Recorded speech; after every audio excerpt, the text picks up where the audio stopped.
MBDA has unveiled Hypersonic Defense Interceptor Study, Hydis² at Paris Air Show to respond to Chinese and Russian hypersonic missiles.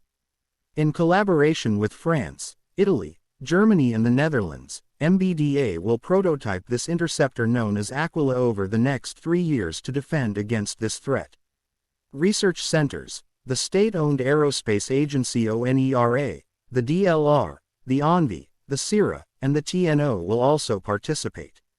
The Hydis² project responds to a tender issued by the European Commission through the European Defence Fund (EDF).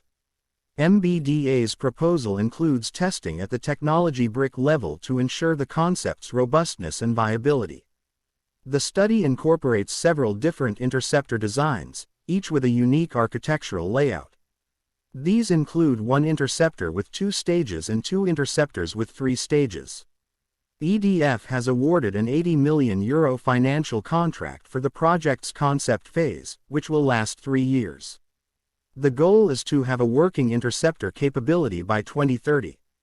According to MBDA, current Western defense systems are effective at altitudes of less than 30 kilometers or high endo-atmospheric, greater than 40 kilometers, or even exo-endo-atmospheric. This creates a gap of 30 to 40 kilometers, which is precisely where hypersonic weapons travel. As a result, at such high speeds, the only defenses encountered in this range are terminal defenses, which leave very little time for countermeasures. Israeli defense company Rafael has also presented its Skysonic concept at Paris Air Show as Hypersonic Missile Interceptor.